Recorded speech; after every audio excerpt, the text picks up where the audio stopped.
Hai, saya Roderick Sarita Marcel. Sini saya akan menjelaskan tentang Kerajaan Demak atau Kesultanan Demak. Kesultanan Demak pada mulanya dikenal dengan nama Gelagah Wangi. Karena Demak merupakan akronim yang berarti gede makmur atau wadi makmur, yang berarti besar dan sejahtera. Adipati yang memerintah Kesultanan Demak bernama Raden Patah. Faktor-faktor pendorong berdirinya kerajaan Islam Demak adalah: 1. Runtuhnya Malaka ke tangan Portugis.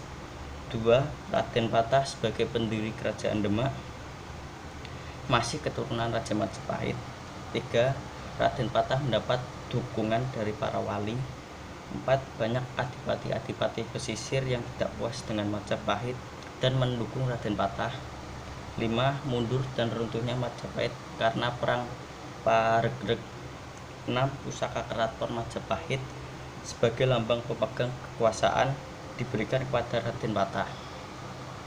Kehidupan politik di Kesultanan Demak. Pemerintahan Raden Patah pada tahun 1500 sampai 1518. Sebagai raja pertama, Raden Patah bergelar Sultan Alam Akbar Al-Fatah Kerajaan. Kedua, pemerintahan Patunus pada tahun 1518 sampai 1521. Pada tahun 1518 Raden Patah wafat. Ia digantikan oleh anaknya yang bernama Patunus. Masa pemerintahannya tidak berlangsung lama, tetapi namanya terkenal sebagai Panglima Perang yang gagah berani karena memimpin perlawanan terhadap Portugis yang menguasai Malaka. Ketiga, pemerintahan Sultan Trenggono pada tahun 1521 sampai 1546. Di bawah pemerintahan Sultan Trenggono, Demak mencapai puncak kejayaannya. Pada waktu itu, Portugis mulai memperluas pengaruhnya ke Jawa Barat, bahkan mau mendirikan benteng dan kantor Sunda Kelapa dengan persetujuan Raja Pajajaran Samiam. Oleh karena itu, pada tahun 1522, Demak mengirimkan pasukan ke Jawa Barat dipimpin oleh Fatah Billah yang berhasil menduduki Banten dan Cirebon serta mengusir Portugis dari Sunda Kelapa pada tanggal 22 Juli 1527. Sejak itu Sunda Kelapa dirubah namanya menjadi Jayakarta. 4. Akhir Kerajaan Demak. Setelah Trenggana wafat, terjadi perebutan kekuasaan antara Surawiyoto atau Pangeran Sekar Sedo ing Lepen, adik Trenggono, dengan Sunan Prawoto, putra Trenggono. Surawiyoto berhasil dibunuh oleh utusan Sunan Prawoto. Putra Surawiyoto bernama Arya Penangsang dari Jepang menuntut balas dan berhasil membunuh Sunan Prawoto. Arya Penangsang kemudian menduduki tahta kerajaan Demak. Kekacauan kembali memuncak ketika Arya Penangsang membunuh adipati Jepara bernama Pangeran Hadiri.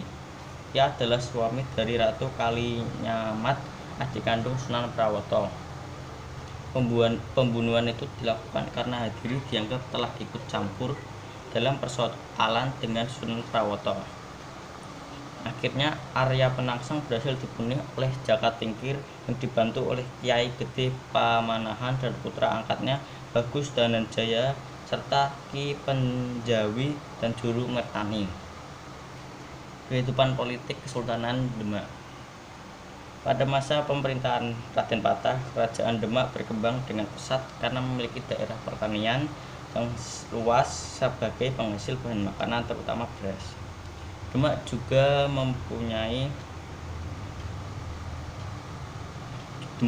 merupakan kerajaan maritim yang berfungsi sebagai penghubung antara daerah Maluku sebagai penghasil rempah-rempah dengan Malaka. Faktor-faktor pendukung kemajuan Demak adalah sebagai berikut: letak strategis di daerah pantai sehingga terbuka dengan dunia luar.